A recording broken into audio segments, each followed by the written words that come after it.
Love stories are often painted with the brush of romance and passion. But what began as a whirlwind romance would lead me down a chilling path, revealing the true horrors that can lurk behind a charming smile. As I recount my experience, I hope to shed light on the darkness that can exist in the seemingly perfect relationships we create. His name was Alex. Tall, handsome, and charismatic. From the moment our eyes met, I was captivated by his charm. We shared interests, dreams, and the promise of a future together. It was as if we were two puzzle pieces that fit perfectly into each other's lives. In the beginning, everything was a whirlwind of emotions. Late-night conversations, stolen kisses, and moments of pure happiness.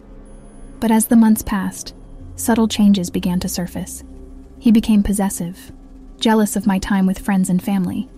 At first, I brushed it off as his affection for me, his desire to have me all to himself. But the cracks in our relationship continued to grow.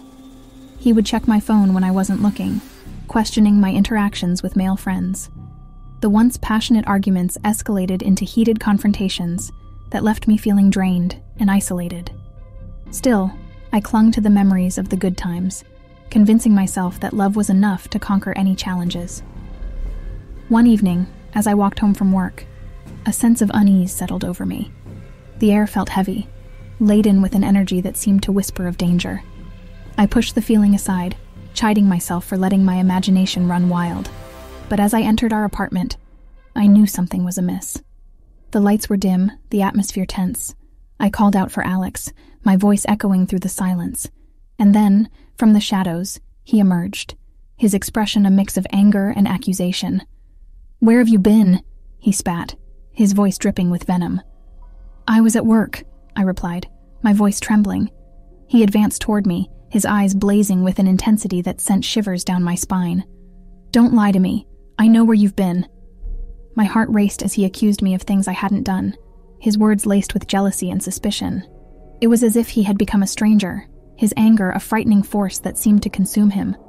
I tried to reason with him, to explain that his accusations were baseless, but my words fell on deaf ears.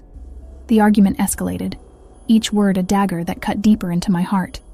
And then, with a sudden burst of rage, he lashed out, his hand connecting with my cheek in a searing slap. I stumbled back, shock and pain radiating through me. The room fell into a heavy silence, the weight of the moment hanging between us. I looked into his eyes, hoping to see remorse, but all I found was a cold indifference.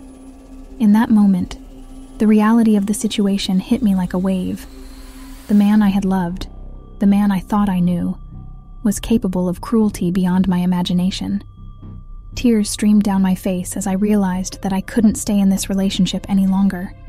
With a newfound strength, I packed a bag and left, my heart heavy with the weight of shattered dreams. But even as I walked away, I couldn't shake the feeling that the horror of that night was far from over. In the days that followed, I received a barrage of messages and calls from Alex. Apologies, promises to change, pleas for forgiveness. Part of me wanted to believe him, to give him another chance. But the scars from that night ran deep. I knew that I had to prioritize my own well-being and safety. As I began to rebuild my life, I found solace in the support of friends and family. Their encouragement bolstered my resolve, reminding me that I deserved a love that was built on trust, respect, and kindness. But even as I distanced myself from Alex, the feeling of being watched lingered, a constant reminder of the horrors I had endured. One night, as I lay in bed, I heard a tapping on my window. My heart raced as I glanced toward the source of the sound, my breath catching in my throat. There, standing in the darkness, was Alex, his eyes filled with a haunting intensity that sent a chill down my spine. I rushed to the window, my voice trembling as I demanded to know what he wanted. But he only stared at me, his expression a mix of sadness and desperation. "I need to talk to you," he said, his voice cracking. Against my better judgment, I opened the window a crack, allowing his voice to drift into the room. He pleaded with me, his words a mixture of regret and sorrow. He claimed to have realized the error of his ways, to have sought help for his anger issues. But even as he spoke, I couldn't shake the feeling that his presence was a danger I couldn't afford to ignore. "I'm sorry, Alex," I said, my voice firm, "but I can't let you back into my life." His face contorted in a mix of anger and frustration. "You can't just shut me out like this. We were meant to be together." The intensity of his words sent a shiver down my spine, a realization dawning on me. This wasn't just about love. It was about possession, about control. The horror of the situation became clear. Alex's obsession with me had spiraled into something dark and dangerous. I closed the window, my heart pounding, as I realized the gravity of the situation. I knew that I needed to take action, to protect myself from the looming threat that Alex posed.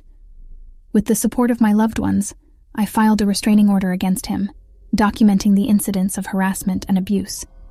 The legal process was arduous, filled with anxiety and uncertainty, but as I stood before the judge, recounting my experiences and presenting my case, I felt a sense of empowerment, a determination to reclaim my life and my sense of security. The restraining order was granted, and as I left the courtroom, I knew that I had taken a crucial step toward breaking free from the horrors of my past. In the years that followed, I focused on healing, on rebuilding my life, and finding my own sense of identity. The wounds from that relationship would always leave scars, but they also served as a reminder of my strength and resilience. And as time passed, the feeling of being watched began to fade, replaced by a sense of empowerment and freedom. Looking back, I am haunted by the realization that the person I had loved and trusted could become a source of terror and pain. My experience serves as a cautionary tale, a reminder that appearances can be deceiving, that even the most charming smiles can hide the darkest intentions. As I share my story, I hope to shed light on the disturbing reality of toxic relationships and the true horrors that can exist behind closed doors. Love should never be a source of fear or pain. It should be a beacon of light that uplifts and empowers. And while my journey was fraught with darkness, it ultimately led me to a place of strength, resilience, and a newfound appreciation for the importance of self-love and healing.